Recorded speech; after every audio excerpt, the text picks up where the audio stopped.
The moment I stepped into the lobby of the five-star hotel, a familiar unease settled over me, twisting lightly around my chest like an old friend I didn't want to see. The marble floors gleamed under soft chandeliers, and the scent of polished wood mixed with faint traces of lavender floated through the air. Everything was meticulously arranged, every vase of flowers perfectly symmetrical, every chair aligned to some invisible rule of order. I clutched my favorite scarf, folded neatly in my bag, a small talisman of control in a world where I was often overlooked, the one item I could always count on to ground me. My husband had assured me this was a weekend getaway, routine and uneventful, but something in the subtle tension of the air made me pause at the entrance. As I approached the front desk, the receptionist offered a polite, rehearsed smile. Her eyes flicked toward me and back, just a fraction too quickly, and my instincts pricked. The reservation slip seemed off. 2 adults, 1 guest, it read, typed neatly on the hotel's crisp paper, yet my stomach sank at the ambiguity. I glanced around, noting whispered exchanges between staff, a glance here, a nod there, that felt too deliberate, too coordinated. The creeping suspicion began to wrap around me, small at first, almost laughable, but then sharp as I recalled patterns from months, maybe years, of subtle betrayals, half-truths, and silent evasions. My mind raced, cataloging every minor irregularity, every quiet lie I had learned to recognize like a sixth sense. Then, amid the swirl of perfume and polished brass, I spotted it. A confirmation slip, misplaced yet perfectly revealing. My husband's name was there, alongside another woman's. The realization hit with a cold, precise clarity, shock first, disbelief next. I stared at the paper as if it might somehow rewrite itself, as if my eyes were deceiving me. But there it was, undeniable, explicit, impossible to ignore. I didn't react outwardly. I couldn't afford that. Instead, my mind cataloged every detail, planning, assessing. How long had this been in motion? What steps could I take? The slow burn of anger began beneath the initial shock, simmering beneath a veneer of calm control. And then it hit me, the power in my hands. This hotel, this luxurious setting I now stood within, was mine, legally, through the trust, through years of family oversight that had often left me sidelined. I held the ultimate leverage. My heartbeat steadied as comprehension settled over me, a new confidence threading through the disbelief. Suddenly, I was no longer a passive observer of betrayal. I was a holder of the upper hand. Strategic plans began to form, each calculated, each measured. My past, filled with moments of invisibility as the youngest daughter, seemed almost irrelevant now. This revelation had shifted the dynamics entirely. I leaned against the polished countertop for a brief moment, letting the silence stretch. Memories surfaced, not of today, not of this hotel, but of a lifetime of being unseen, underestimated, quietly undervalued. Each recollection sharpened my resolve. I would not react impulsively. This was not a time for anger alone. Every next move needed precision, every word carefully chosen, every step deliberate. I would confront, yes, but on my terms, with calculated intelligence. The scarf in my bag felt heavier now, symbolic not of restraint, but of readiness, a small reminder of the order and control I commanded within chaos. Hiding the confirmation slip discreetly in my bag, I took a controlled breath, feeling the tension roll off me slowly, replaced by anticipation and clarity. The situation demanded composure. Rash actions would only diminish the advantage I now possessed. My thoughts spun rapidly, evaluating allies, potential witnesses, and possible scenarios. Each possibility was measured, weighed for impact and risk. I was no longer merely betrayed. I was empowered. And with that empowerment came an unspoken strategy, a mental blueprint for reclaiming what had been quietly undermined. The weight of deception now met the precision of foresight. I adjusted my scarf again, the fabric brushing softly against my hand, and stepped back, scanning the room one last time. The staff carried on, oblivious, yet my mind was sharp, every detail observed, every reaction catalogued.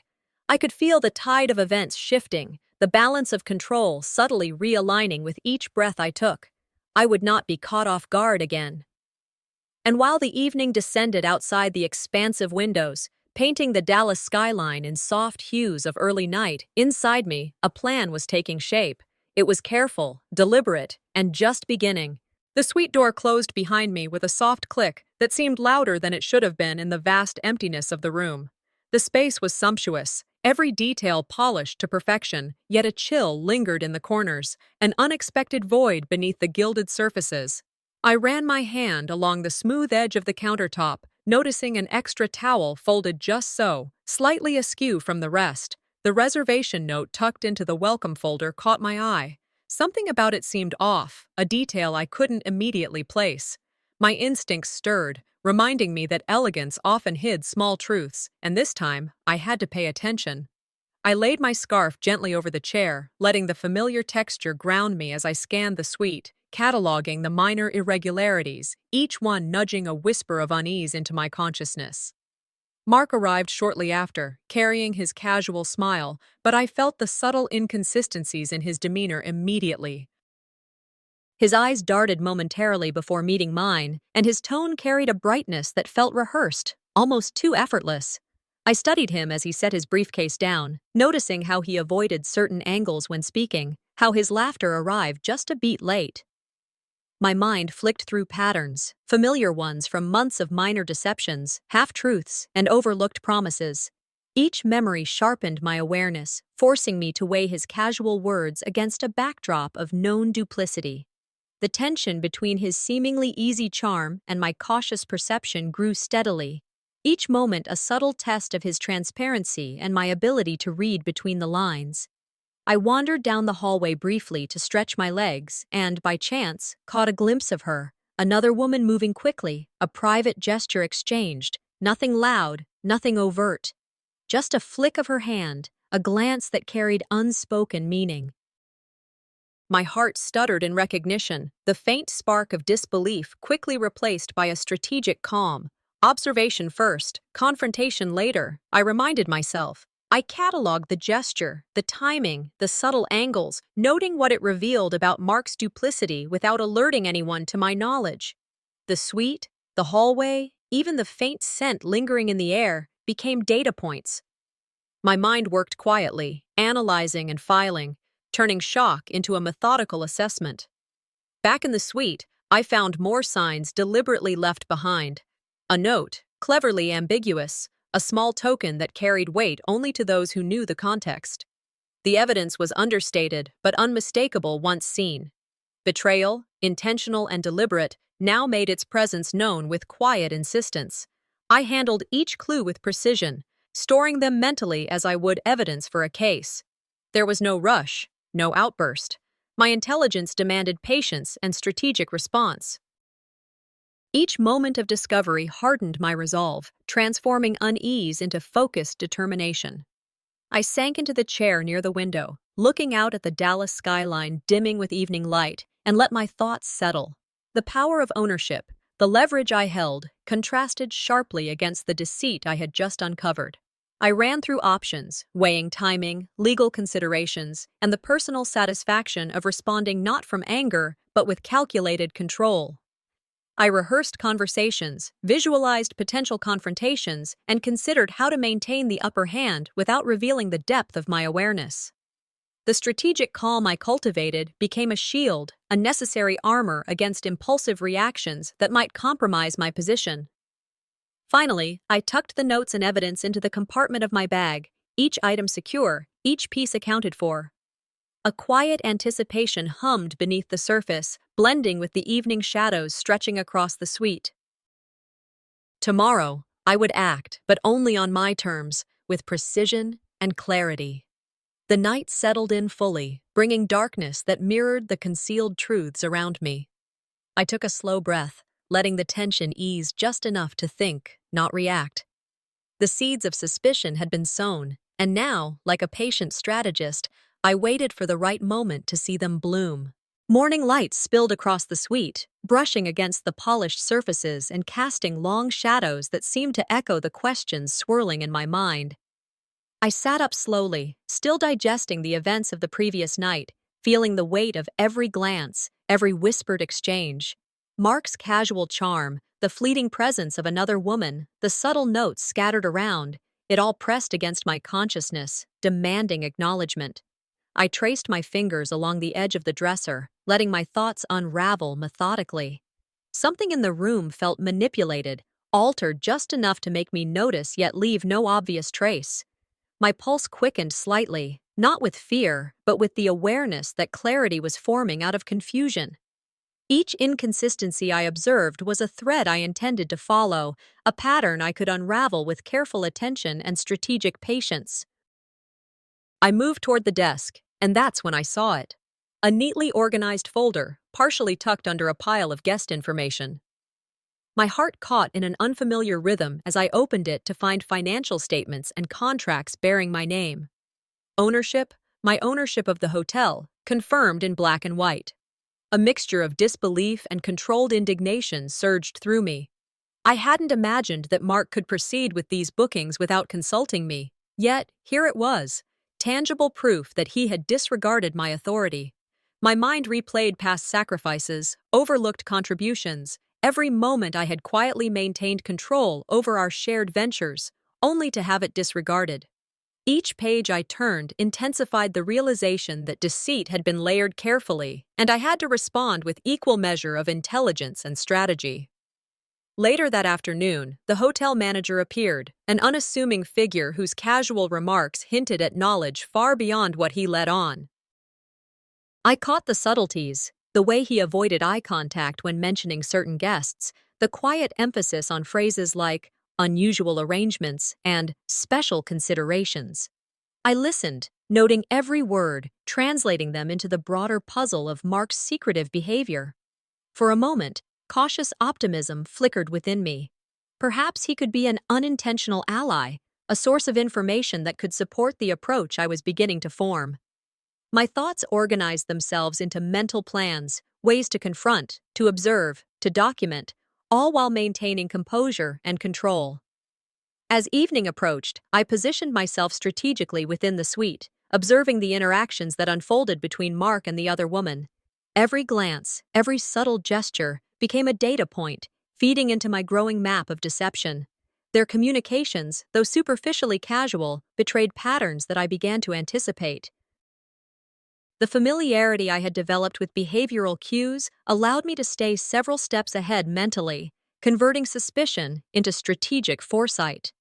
I recalled the scarf from the previous chapter, the tangible anchor of calm and order in a situation increasingly volatile. It was more than a scarf. It was a reminder that control was mine, even amid chaos. Sitting in the quiet of the suite, I weighed the options. Should I confront Mark immediately or continue to gather evidence? The legal and social consequences swirled in my mind, each possibility a potential minefield.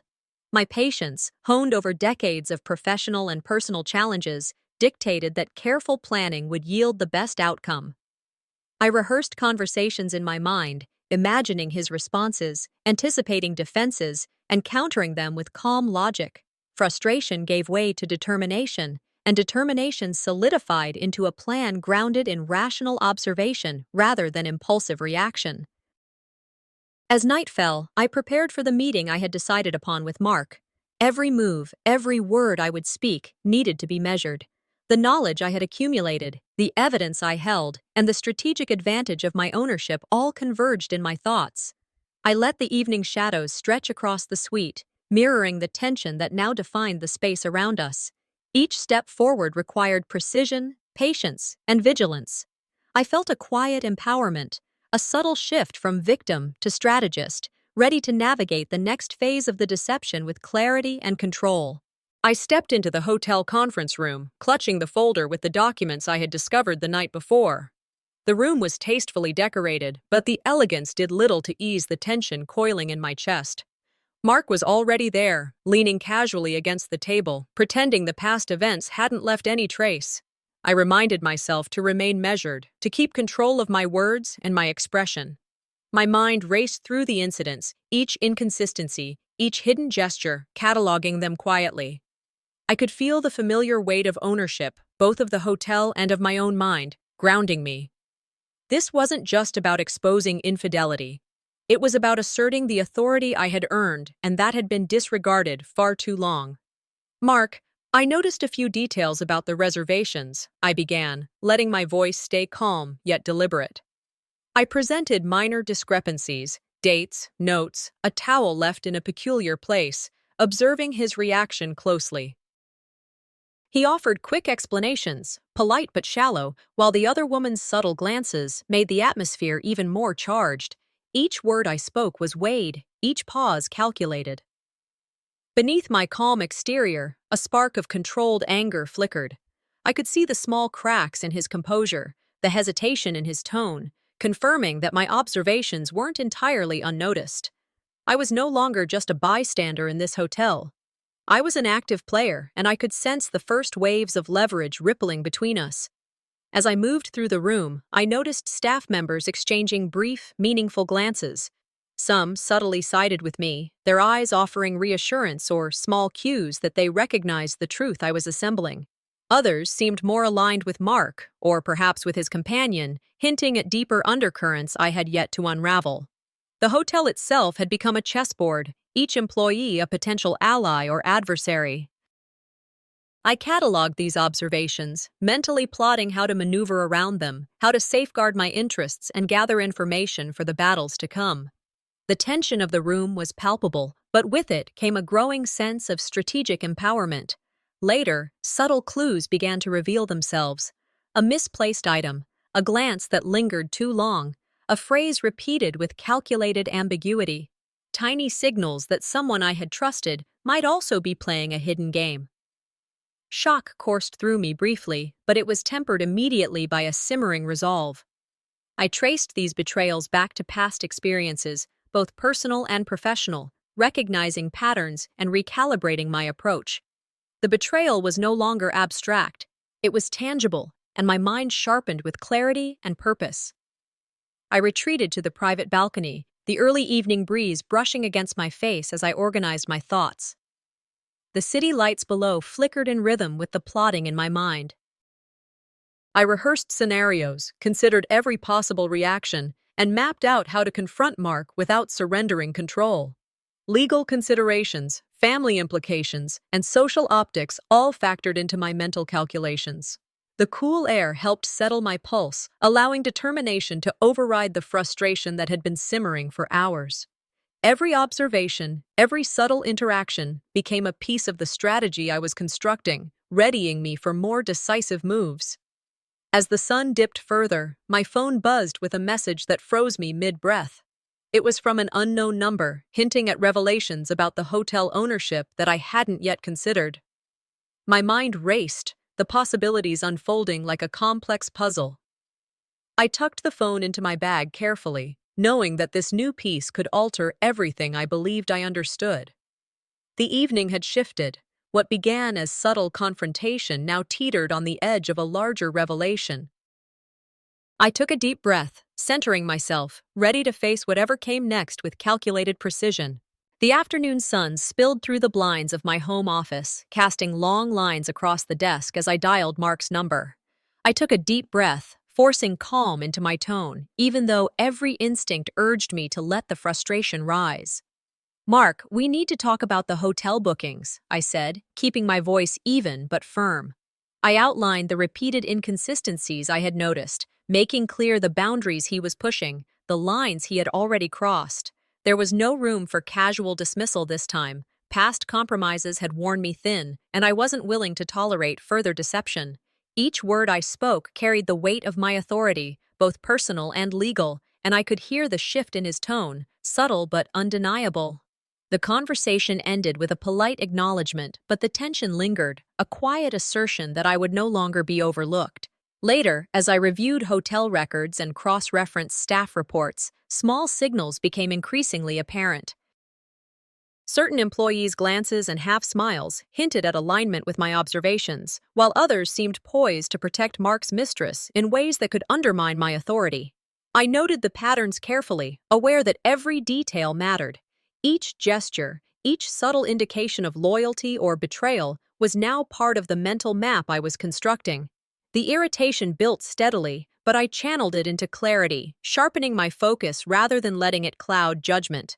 I was learning who could be trusted, who was playing games, and how to move strategically without revealing the depth of what I knew. I settled into reviewing the hotel's documentation, examining contracts, financial statements, and ownership papers. Every clause, every signature became ammunition for establishing authority without the need for public confrontation. I considered timing, optics, and the potential for legal leverage. The afternoon drifted into early evening as I mentally rehearsed approaches to assert my position, responses to Mark, his mistress, even staff who might meddle in ways I hadn't yet anticipated. Patience and careful calculation replaced the immediate urge for confrontation. I felt the first waves of true determination, a controlled anticipation that set the tone for the escalating interactions that lay ahead. Then, a discovery shifted my focus sharply. Buried within a set of seemingly mundane documents was a subtle detail suggesting a larger betrayal, an action by someone I had trusted implicitly, someone I had believed aligned with my interests. My chest tightened with a mix of shock and restrained anger. Family patterns, past betrayals, and the layers of deception all surged into focus, but there was no time for distraction. My resolve hardened. This was not a moment for emotional reaction. It was a call for careful, strategic action. Each step I planned, each potential move, had to account for every unforeseen angle, every hidden motivation. I felt empowered by the clarity that this awareness brought, each revelation sharpening my approach. I retreated to the hotel rooftop terrace as the sun began to set, the city stretching out in a warm haze below. Alone, I could think without interruption, weighing consequences, rehearsing responses, and envisioning the confrontations ahead. The breeze carried a sense of quiet intensity, mirroring the careful construction of my next moves. The tension lingered, yet it was tempered with empowerment. This was my game, and I held the pieces. I cataloged what I had learned, refined my strategies, and prepared to act with precision. Every interaction, every word, every observation was now part of a larger plan designed to maintain control and assert authority without exposing vulnerability. As twilight settled, my phone buzzed, jolting me with a message from an anonymous source. The words were cryptic, but hinted at deeper secrets tied to the hotel's ownership and financial dealings. My mind raced, cataloging possibilities, evaluating risks, and anticipating the moves required to counter this latest twist. I secured the phone, letting the message sit in the back of my mind as a prompt to sharpen my focus even further. The evening had shifted subtly, each revelation layering the stakes higher, confirming that my careful strategies would be put to the test sooner than I had anticipated. The game was evolving, and I was ready to meet it head-on with patience, intelligence, and measured resolve.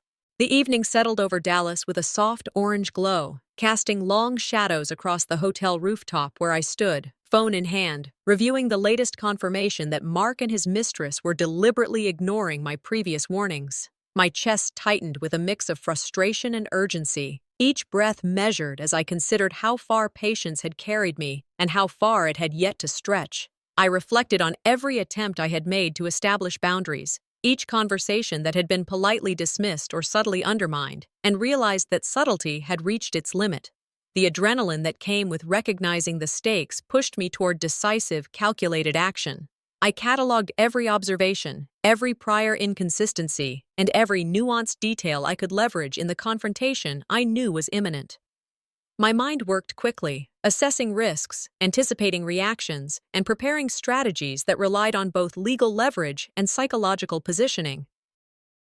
I invited Mark to the hotel under the guise of a routine discussion, carefully framing it to assert authority without overtly revealing my depth of knowledge. I was deliberate in my tone, letting him sense the weight of my ownership and the legal foundation supporting it without saying so outright.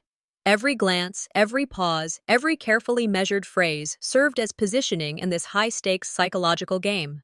I watched him adjust unconsciously, caught in subtle unease that I had engineered through prior awareness and strategic communication.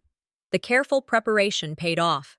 I could feel the shift in power as I guided the conversation, steering subtly toward acknowledgement of boundaries and expectations while maintaining control of the narrative. But the situation quickly complicated.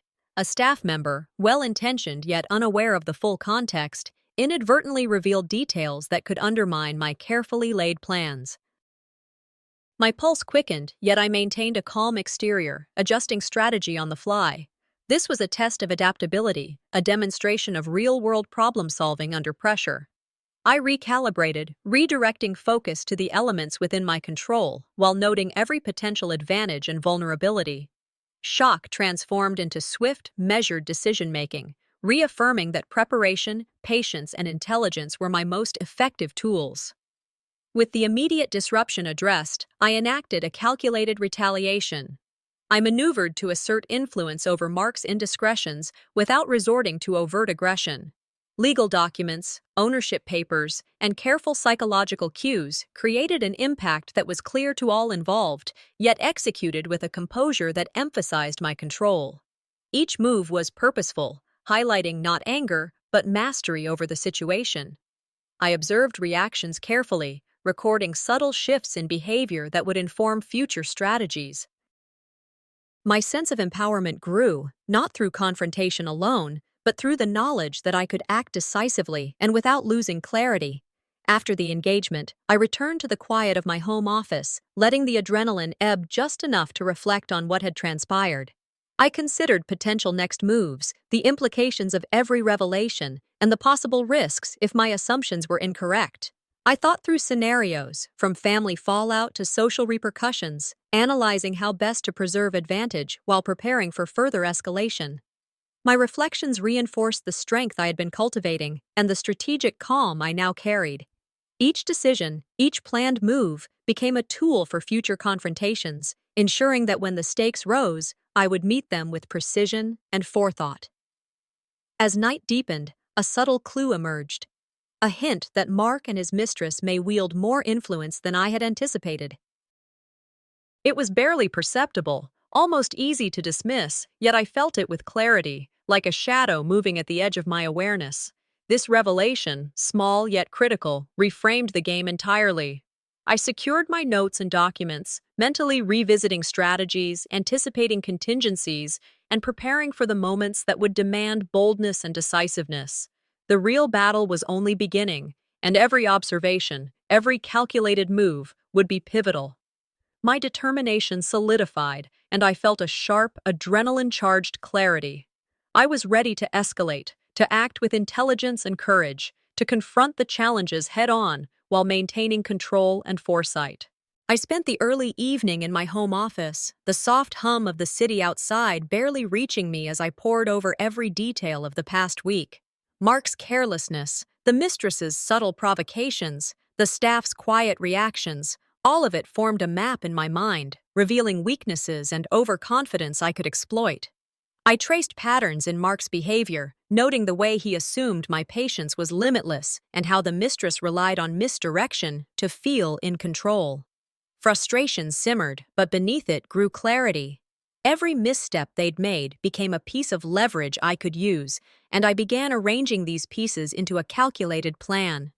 My thoughts moved quickly, yet methodically, weighing risk against reward, potential retaliation against subtle observation.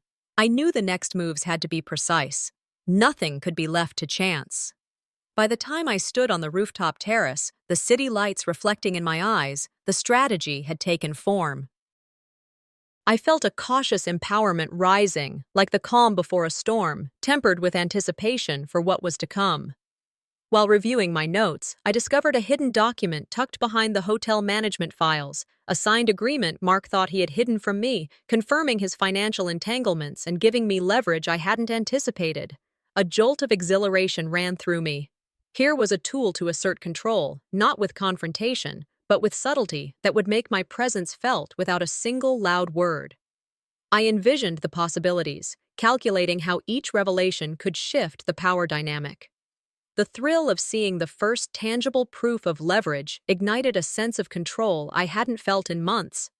My mind raced through scenarios, each more precise than the last, mapping how to engage Mark and the mistress while keeping my composure intact. The combination of shock, exhilaration, and determination sharpened my focus. Every thought became strategy, every breath a preparation for the next calculated step. I moved with deliberate purpose, coordinating small maneuvers and enlisting quiet support from staff who were subtly loyal, ensuring no alarm would be raised for Mark. Every interaction became part of a larger plan. Every glance, every remark, a piece of the unfolding strategy. I positioned myself mentally as the orchestrator, observing reactions and preparing responses before situations even fully developed. The anticipation of executing these moves with precision brought a steady calm, even as tension threaded through the air. My intelligence and patience were my allies. I relied on them to guide the next series of actions, each step designed to regain control without overt aggression. Then came the twist I hadn't anticipated. Just as I prepared to implement the first stage of my plan, Mark sent an unexpected message, a veiled attempt at manipulation that tested the edges of my patience. The mistress's subtle interference only complicated matters further. I felt the pulse of stress, the urgency to adapt instantly. Yet, rather than faltering, I adjusted, letting the obstacle sharpen my focus. My mind moved faster than my surroundings, rerouting strategies, anticipating potential outcomes, and maintaining a facade of calm composure. This was a test of resilience, a real-time examination of how quickly I could pivot without losing control. By the time I stepped back to reflect, I had maneuvered through the interference without revealing my hand. My plan was intact, refined by the unexpected challenge, and my confidence deepened. I recognized the growth in my strategic thinking, the quiet strength that had developed through patience, observation, and calculated action. I felt empowered, a mix of alertness and calm, knowing that I had both the awareness and the tools to continue regaining control of the situation. As I closed my files for the night, a subtle clue caught my eye, an innocuous detail in the document suggesting Mark had yet another hidden agenda. My heart skipped, not from fear, but from the heightened awareness of the stakes. Just when I thought the strategy was complete, a new layer of complexity emerged. This was the turning point, where calculated plans met reality, and I felt the anticipation of what the next confrontations would demand. I prepared mentally, knowing that every observation, every strategic maneuver would be crucial in the battles ahead. The night air was cool, but I burned with focus, ready to face the revelations that would come. I arrived at the hotel just as the evening shadows began to stretch across the rooftop, the air buzzing faintly with the city's distant hum. Every step I took reminded me that this space, this very venue, was mine, though Mark had tried to act as though it belonged to him. That knowledge, quiet but absolute, gave me leverage I intended to wield carefully. I checked in with my allies, ensuring subtle signals of support were understood, and then I let my attention drift to Mark and the mistress. Their movements were casual, but I could see the tension under their practiced smiles. My heart beat a measured rhythm, a calm before the storm, as I mapped out the first moves in my confrontation. I felt disbelief, of course, at the audacity they'd displayed, but it was tempered by a controlled outrage. Every detail, every glance, every whispered word around the lobby was a piece of evidence and an instrument of power in my hands. I set the stage quietly, letting key attendees witness just enough to hint at impropriety without exposing everything outright. I orchestrated encounters, making sure conversations happened within earshot of those who mattered. My legal and social leverage was invisible but palpable, a silent weight pressing on Mark's confidence. As I watched him flinch subtly at an offhand comment I guided, exhilaration surged. This was the power of strategy, the satisfaction of intelligence paired with patience. I could feel the righteous empowerment coiling within me, every suppressed reaction a lesson in emotional control. This wasn't spectacle, it was precision. Of course, they responded. Mark's voice, sharp and attempting charm, collided with the mistress's sly gestures.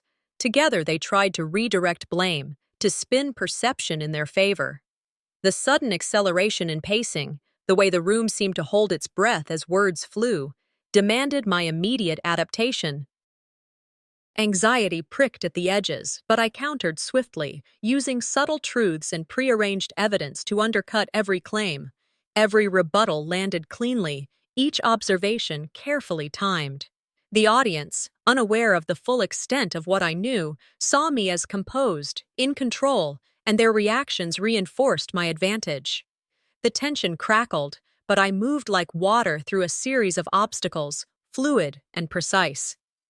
Then came the unveiling. Documents, recordings, subtle cues I had collected over the weeks were revealed strategically. The room shifted as the proof of deceit became undeniable. Gasps rippled, conversations stilled, and I saw in Mark's eyes the shock that mirrored my first awareness of betrayal months ago. The reversal of power was complete yet measured. I allowed no gloating, only a poised exposure of truth. Vindication flooded me in controlled waves, exhilaration tempered by the satisfaction of strategy executed perfectly. Allies quietly nodded, their support confirming the success of the tactical orchestration. After the storm, I retreated to a quiet corner, letting the adrenaline ebb. I reflected on what had transpired, the lessons learned, the strength I had cultivated, the necessity of balancing revenge with integrity. Each action had been deliberate, legally and ethically grounded, ensuring that victory did not come at the cost of personal standards. Relief mingled with pride. I could feel moral resolution settling like a gentle weight, a balance restored. But as I prepared to leave the lobby, a subtle clue caught my eye, small and easily overlooked, suggesting that Mark might yet attempt one final deceptive act. My stomach tightened, anticipation mixing with lingering exhilaration. Just when I thought it was over, a shadow of doubt lingered, making me question if justice would truly prevail. My mind shifted instantly to vigilance, knowing that the final stage of this confrontation was yet to come, and I welcomed it with the calm determination of someone who had learned how to anticipate, plan, and prevail. The morning sun spilled over the Dallas skyline as I settled into my hotel office, the air still carrying remnants of last night's confrontation. For the first time in weeks, a sense of calm washed over me. I reviewed every move, every piece of evidence, and the way events had unfolded with Mark and his mistress. The weight of tension lifted slightly as I considered the social and legal consequences that had begun to take shape. My allies, both silent and steadfast, had observed and confirmed outcomes that aligned with justice.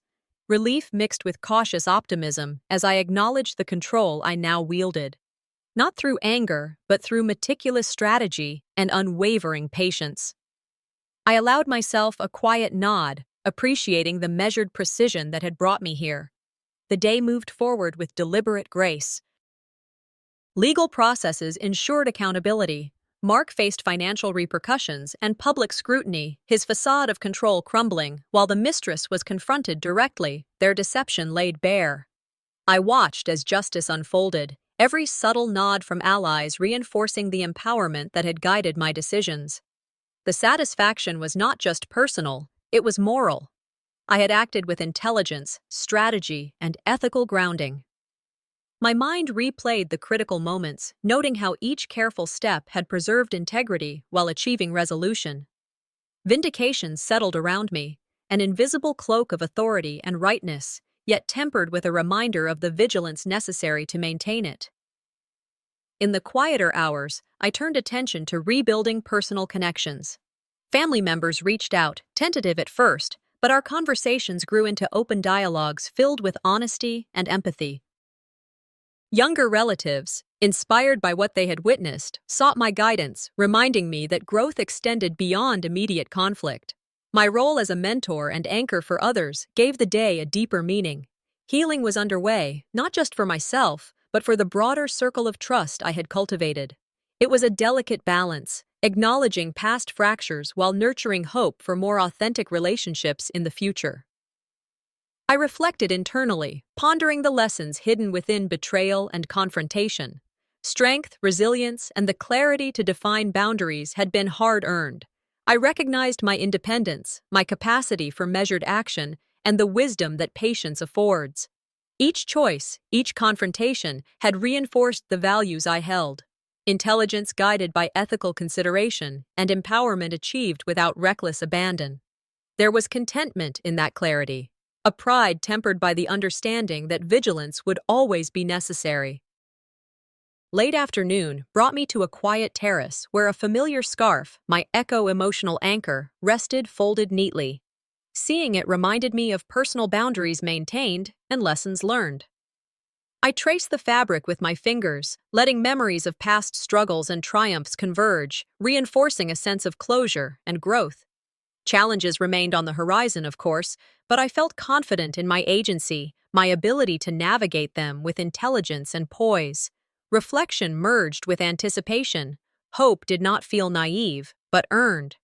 As the sun dipped toward the horizon, a subtle ripple suggested lingering effects from past events, a gentle hint that the world remained unpredictable. I sensed the need for continued vigilance, yet welcomed it with calm assurance.